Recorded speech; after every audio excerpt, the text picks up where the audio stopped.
Hey guys, welcome back to another episode of The Skeleton Crew. My name's Jen Callahan, your host. Thanks for being with us again. And tonight I have an esteemed guest. His name is Andre Perkins. He is an adjunct professor at the Gurnick Academy of Medical Arts. And then he also too has a dual role where he's working in education and, like many people out in this field, is also too working in the radiology field in nuclear medicine at the Womack Army Medical Center. So Andre, thanks for being with me tonight. Thanks for having me, Jen. I really appreciate the invite. Yeah, my pleasure. So Andre tonight is going to talk to us. He's got a crazy journey that he's going to talk to us about. Not even crazy, just interesting. And it's interesting how life just leads you to the different paths that you end up, and how, your avenues just crisscross, and you don't think that you're going to end up doing something, or something never would have even crossed your mind, and you end up somewhere completely different than maybe where you were before. So with me leading into that, Andre, start us out with what we were just talking about, age 18, like where were you? And then let's work our way to present day, if that's okay. My way into radiology and into nuclear medicine was just by happenstance. And I didn't get to this part of the story when we first started, Jen, that in high school, I was kind of the slacker kid, do just enough to get by, party animal, kind of football player. I didn't really know what I wanted to do. And finally, somebody said, hey, you should probably join the military. And I was like, oh, all right, fine, no problem. Wasn't ready for college, was not. Make a long story short, it took me several tries to actually get in the military. And when I got to the military, to the place where you pick your job as MEPS, the guy looked at me in my face and said, hey, what do you want to do? And I said something along the lines of, hey, man, give me anything. It doesn't matter. And he looked at me square in the face, looked at me, looked at his paper, looked at me, said, I got the perfect job for you. Radiology. Radiology? Again, at this point, I'm 17. I'm like, what is radiology? Yeah, right. I'll take it. It sounds good. Keeps me out of the sun. I can tell people I'm a big radiology, whatever. Fast forward, I get to San Antonio, Texas. And at this point, I'm 18 years old. I'm actually full-time in the military. And I'm in what's called AIT, Advanced Individual Training. I'm in San Antonio, Texas. I'm 18 years old, have a few dollars in my pocket, and I don't have anybody to tell me what to do. So, of course, like any 18-year-old, guess what I do? I partied. And I partied some more, and I partied a little bit more. To the point where I nearly failed out of X-ray. I think that program, the first part of it was maybe 22, 24 weeks. And we talking about week 3, they was like, look, you might want to pick another job because you're already failing and it only gets harder from here. In my head, I'm like, I can't go home and tell my parents that I failed out of radiology, which they don't know what it is. And yeah, so I buckled down, and like I told you before, I don't even think I made it. I really think they just wanted to get me out of there. And if I did make it, it was literally by the hair of my chinny chin chin. So I went on, and of course I passed and everything. And I was stationed in Georgia, and nuclear medicine came, how I got into nuclear medicine. I was working radiology. Any tech knows second shift and third shift are sometimes the worst shifts to work. Mm-hmm. And like, oh my God, you hate life because you get all the traumas, you get all the alcoholics coming on a Friday night. Right. Whatever. And then also too, you're working with like half the staff. Right. And it's all on you. But sometimes the workload can be possibly just as much. Like you might still have OR cases going on. You're still running portables. Your ER is blowing up. Right. And it gets old quickly. Right. At the time I worked third shift. So third shift was midnight to 8. But anyway, the nuke med guys would come in. They would come bebopping in at 6 o'clock in the morning, just all cool. And I'm looking at them like, why is this guy so happy at 6 o'clock in the morning? Every day, this guy's happy. He is enjoying life. What is it about him? Mm-hmm. And what does he do? And how can I do it? Well, that same guy, and I kind of inquired with him, hey, what is nuclear medicine? And he kind of gave me, it's this and it's that. Okay, well, so he invited me and a friend of mine to his house. Well, this guy, his house was laid out. And I kind of sat in his driveway after he put me out. After a few hours, I wouldn't leave because it was so nice. I reevaluated my life sitting in his driveway. I was like, well, what is he doing different than I'm doing different? What wrong turn did I make in life for me not to have this? And the only thing I could put my finger on was this guy was a nuke med tech. And he was moonlighting at certain places. He was killing it. So I was like, well, how can I get into nuclear medicine? And long story short, I re-enlisted and I was able to get into nuclear medicine school. And I was kind of nervous because of the situation I had in radiology when I almost failed. And mind you, I'm a few years older now. So I'm like, well, I've been out of school a long time and I almost failed then. So what is it going to be like here? But again, like I tell everybody, it's not where you came from, it's where you're going. And those lessons that I learned as a young adult, it helped propel me and made me better in nuclear medicine school. So you had to re-enlist in the Army for you to do your continuing? Yes, ma'am, I did. That's kind of why I got into Gurnick. The military's program at the time, it was called the Naval School of Health Sciences. It was a tri-service school where all the military, Army, Navy, Air Force would go to school together. And the program was set up where you do the didactic portion all up front. And once you finish that portion, you go to your clinicals. And once you finish your clinicals, you go on to, of course, to your respective service and go back and do your work.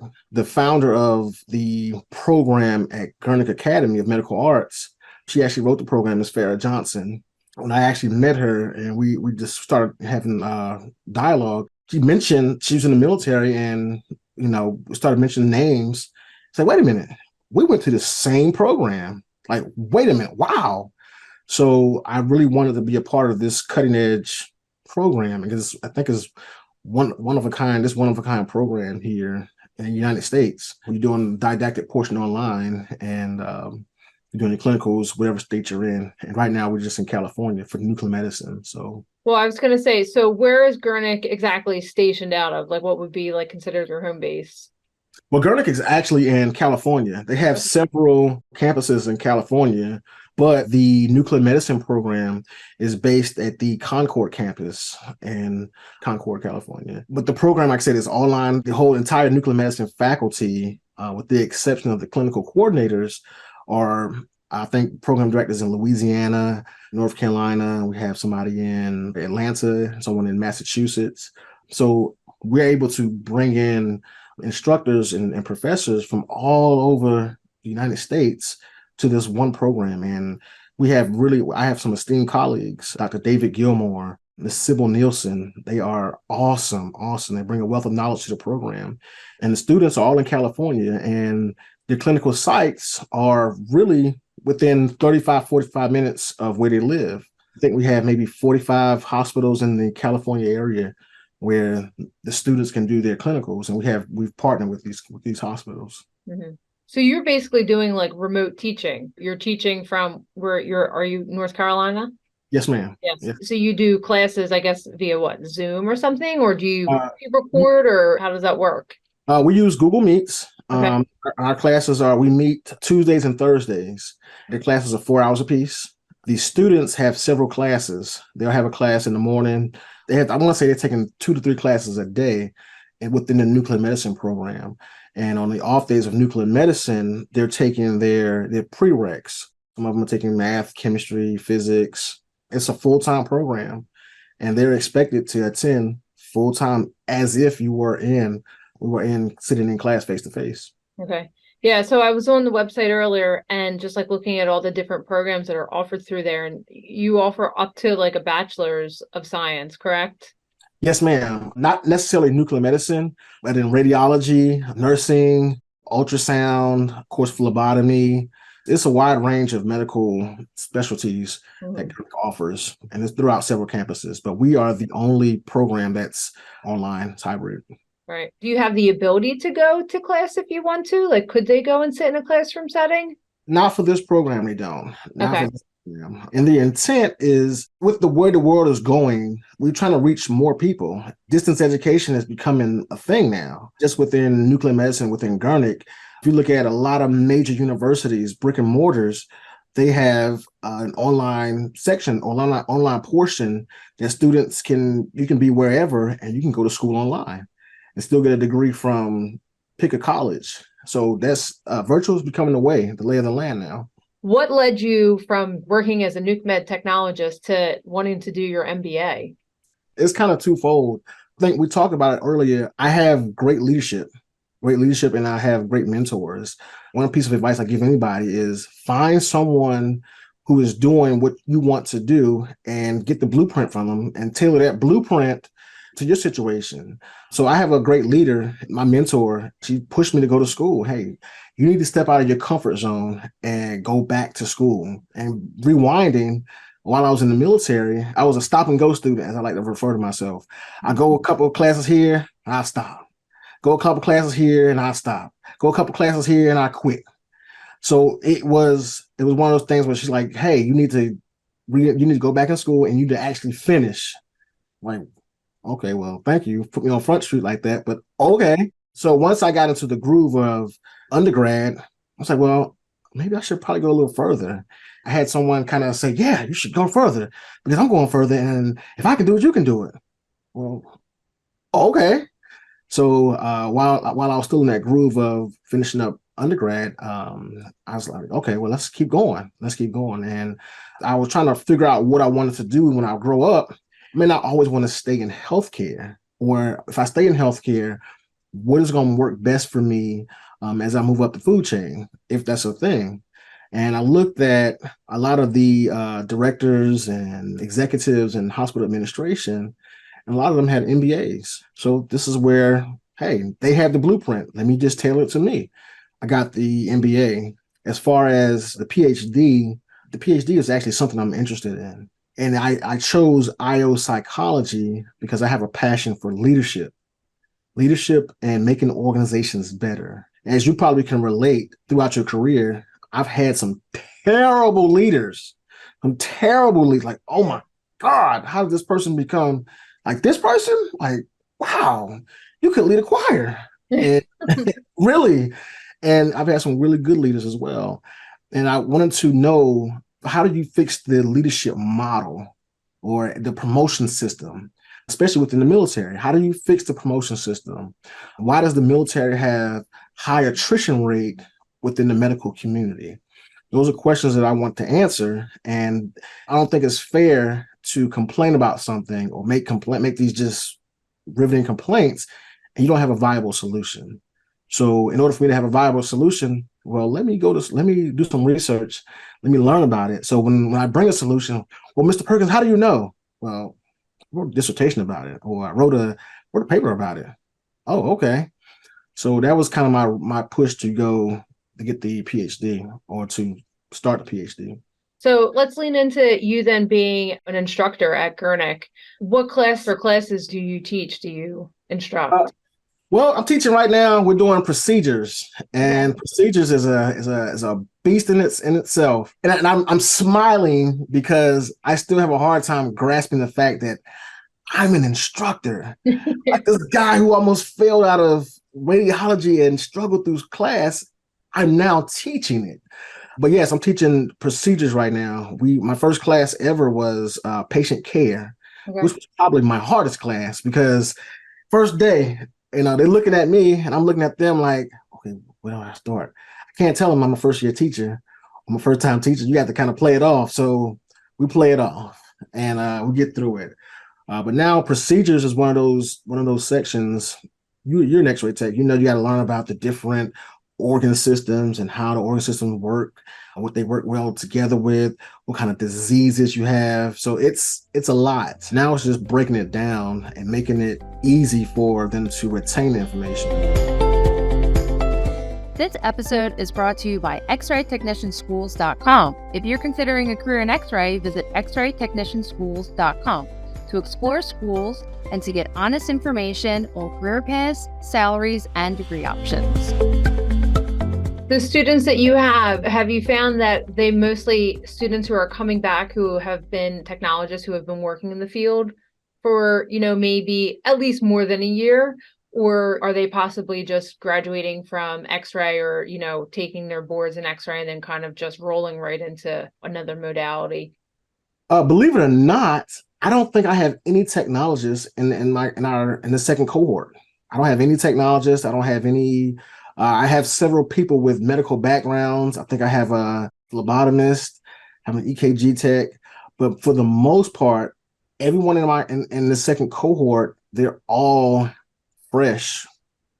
Some of them with no medical experience. Really? So you're not required to have your RT? For this program, no, ma'am. Nuclear medicine, if you will, is a standalone. You don't have to be an X-ray tech to be a nuclear medicine tech. Nuclear medicine is actually and if you look on the ART's website, it's actually a branch. If you have your nuclear medicine boards, you can take the ultrasound boards, you can take the CT boards, you can take those other boards. All right. So rolling from continuing our education and, how it helps us in our career, when you're instructing, do you talk about, real world experiences and how you, as a technologist, could incorporate that into your day-to-day activity as a working technologist? Absolutely. I think that's something that you have to do. Again, like I said, we're both technologists, radiology and nuclear medicine.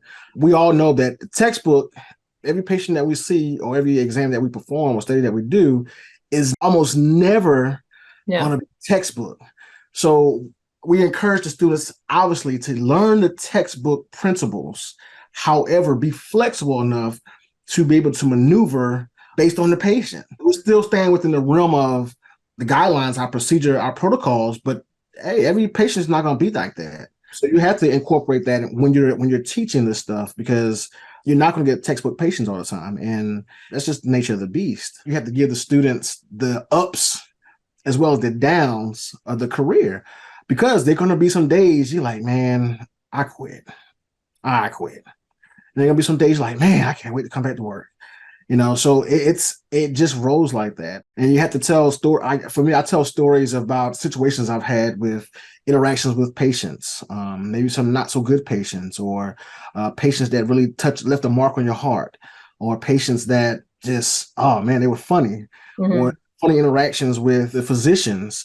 So it's all a part of the instruction and part of the, giving them the full ride of radiology, because radiology is a roller coaster.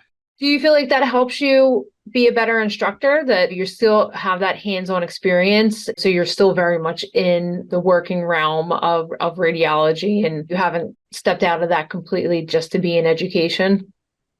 Absolutely. Just like radiology is an ever-changing field.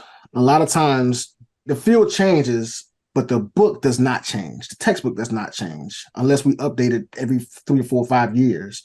So having that real world experience and bring that to the classroom, I think that's an advantage, because again, you can kind of give them, hey, look, I know the book says ABC, but sometimes you're gonna have to go CBA. It is what it is. So absolutely. This is a dynamic field and it's ever changing. Right. So as you're saying, it's ever changing. What changes have you seen in the nuclear medicine world from when you started to what you're doing now? I've seen changes both in radiology and nuclear medicine. I grew up on the era of gray film and black film. And I can remember times where we had the dark room and we had to take an image, go to the dark room and take the image out and put it through the processor and go on, have somebody wait on the other side. Right. Oh man, the fun you have with that. I can remember a time I dropped my letter marker in the film bin. Say, oh man, turn the light on, and there goes all my film. So going from gray film and black film to now digital is like, wow, it's a drastic change for radiology. I went over to their X-ray department a few days ago, and they have amazing equipment. They don't even use cassettes anymore. No. Like, where's your 14 by 17? He's like, what is that? Oh, 14 by 17 for a chest X-ray. He's like, oh, we don't use that. We just sit them up against the bucky. Yeah. Oh, okay, that's cool. It's changed. Same thing with nuclear medicine. When I came in nuclear medicine, fusion imaging was here, but it had not made its mark. And now everything's about fusion imaging. Could you just explain that term a little bit more, like what fusion imaging means, just for anyone who might be listening that maybe isn't in the field of radiology? Yeah, so fusion imaging is we're taking 2 different modalities and we're actually fusing them together, overlaying them together for image correlation. So the biggest thing specifically within nuclear medicine is SPECT CT. And when we're talking about SPECT, we're talking about, it's called single photon emission computed tomography, where our camera spins around the patient. Mm-hmm. It's like as you will. But then you take that and you fuse it with CAT scan, computed tomography, and you match those images together and you overlay them and fuse them together, and you use them for image correlation. So the radiologist can actually look at the nuclear medicine scan, and he can look at the CAT scan, and he can say, okay, well, this is the abnormality or the lesion is here on the nukes, and then I can see it here on the CT. Let's put them together and make sure we're matching them. So image correlation, that's a huge advancement within the realm of nuclear medicine and molecular imaging. SPECT CT, PET CT, and we're talking about, when we're saying PET CT, PET is really, it's a nuclear medicine study, but we're just using an isotope that produces a higher, more energy. But anyway, you take that and you fuse it with the CT, and it's really big in oncology. The oncologists love PET CT. Mm-hmm. Now, do you go through all these different types of scans in the nuclear medicine curriculum that you teach? Yeah, we actually do. We go into details. However, we kind of we give them the basic foundation, because again, every department, every clinic you go to, their protocol may differ. I may image for 1 minute here, and I go to clinic B and I image for 4 minutes. So give them the basic foundation of how it works. And when they go to clinicals, they'll see, okay, all right, this is how it works. This is how they do it here. Mm-hmm. So in hopes that when they go to any clinic, they know the foundation of nuclear medicine, they can just learn the protocol of the hospital or department that they're in. So do you have any stories that you can think of since you've been an adjunct instructor? A good story to share? So as an instructor, you always want to make an impact. And I remember I went through my first course, and it was, I think, maybe 12 weeks. And I'm brand new to this. So I got my evaluations, the student evaluations, and oh man, they tore me to pieces. I was like, I went to my program director. I was like, oh my God, they tore me to pieces. And she is cracking up. I'm in panic mode. I'm not a person that, gets panicked easily, but most of my students just told me that I suck.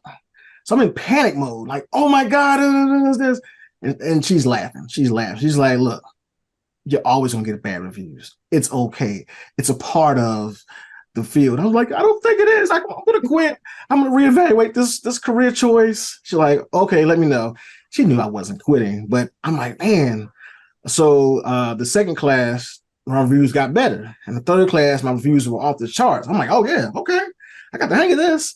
I have some other colleagues that I talk to. They're like, look, it takes 3 to 5 years to get acclimated to this. But as far as students, the students keep you on your toes. Because sometimes you get a student to ask a question, you're like, yeah, let me get back to you on that one. Yeah. Let me Google that.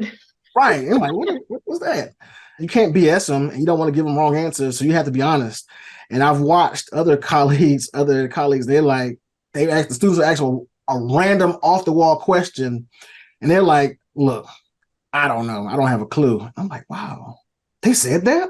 Yeah. It's better to be honest, though. I mean, like, it's almost kind of like talking to like a kid. My kids ask me questions off the wall all the time, and I'm going to tell you, there's a good amount of times that I'm like, I don't know. I'm not sure. We're going to have to look that up. Yeah, and I'm like, okay, and text my program director, hey, such and such just asked me, what do you think? And and that's another thing too. You have to know your strengths, and math is not a strength of mine. It's not. Mm-hmm. So my program director was, hey, you want to teach physics? No. You want to teach me physics? Because I don't know physics, So yeah, so you have to know your strengths and your weaknesses, and expound on your strengths. Utilize your strengths. They always say, "Oh, Mr. Perkins, do you have any funny stories from clinic?" I'm like, pick one. I have tons of stories. I told a story a week ago, and during COVID, you remember during COVID, medicine still rolls and radiology still rolls. Yeah. Well, I was doing a stress test with this cardiologist, and you kind of build a rapport with the cardiologist. We had on our mask and everything, and this patient, as some of our patients do, you can agree with, this patient passed gas. It was really, really bad. It was really, really bad. So we have on masks, right? Yeah. And it was like, oh my God. So I walked out. I walked across the room, and because it was bad. And I was like, so I'm on the other side of the room laughing hysterically. And this physician, this cardiologist is over there, and he's trying to be as professional as he possibly can.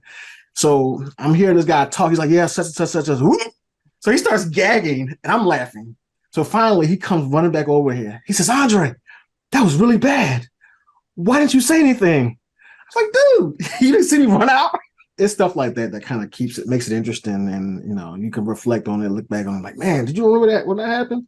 Mm-hmm. And you have to share that information with students. I mean, because we said not everything is cut and dry. And I mean, you're dealing with the human body. So something like that's going to happen, whether the patient meant for it to happen or not, and the poor guy was probably embarrassed as all hell. He 100% could smell what you were smelling. So, Right. And to be honest with you, to be frank with you, some of the stuff in nuclear medicine is absolutely boring. We can be honest. It's just boring. And I think one of the differences between radiology and nuclear medicine is in radiology, every day is something different. A broken arm, broken finger, broken whatever. And it's like, man, that's interesting. Man, today I saw a broken arm, blah, blah, blah, blah, yada, yada, yada. Nuclear medicine, we're looking at the liver. Looking at I saw a horseshoe kidney. Like, oh my God, we have a horseshoe kidney. That's exciting.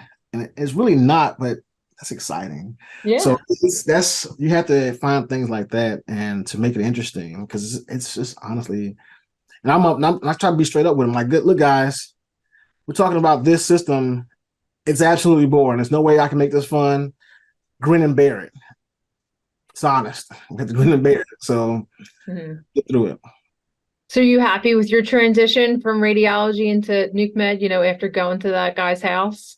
I am happy where I'm at. I'm glad I made the transition. However, my heart, a piece of my heart, a large part of my heart is still in radiology. Mm-hmm.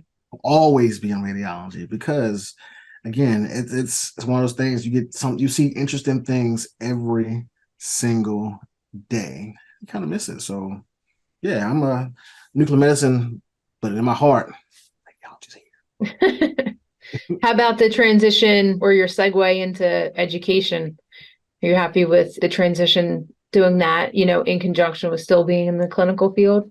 Absolutely. I like to think of it of a way to say, hey, if I can make it, if I can do this, you can too.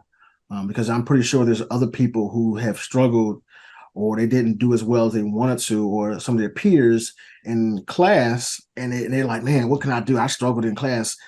If I can do it, that means you can do it too. I still have a hard time grasping the fact that I'm actually a nuclear medicine instructor. I'm teaching this stuff. The world is yours. Once you put your mind to something, the world is yours. You can do it. Just have a positive attitude and use the word perseverance. It's my watchword, perseverance. So if you had to give advice to someone entering into the field or someone who's currently in it, would that pretty much be it? Have perseverance? Perseverance. Just get through what you have to get through. No matter how you get through it, just get through it. Never stop, never quit. Just keep pushing. Dory from Finding Nemo said, just keep swimming. Yeah. Just keep swimming. So just keep swimming. You will make the goal that you set your mind for. I tell the students all the time, find your why. Everybody has a why. I got into radiology because I saw that those guys make great money and I'm tired of working at this job. Or I got into this because I want to make a better lifestyle for my family, leave a legacy. Hey, this is a segue in radiology is a segue for me to go into PA school to medical school. Or hey, I want to be a director. I want to be a hospital. Whatever your why is, find that why. And once you find that why is going to push you. It's going to make you keep swimming. Those times get tough. My why. Look, I can't go back to working at Kmart. I can't go back to working this. I can't. Those naysayers, I can't prove those naysayers right. I can't prove them right. So my why is I'm going to keep going. I like that. Keep swimming. So it's a great piece of advice, like all around for life. Andre, thank you so much for taking the time to be with me. Everybody, this is Andre Perkins sharing his insightfulness through his journey from the military and X-ray to nuke med to working as a technologist and now being an instructor for nuclear medicine. You've got the gamut going on there, you know, with the MBA and the PhD. I mean, you're like a jack of all trades right now. So I really enjoyed our conversation. Thank you for being with me tonight.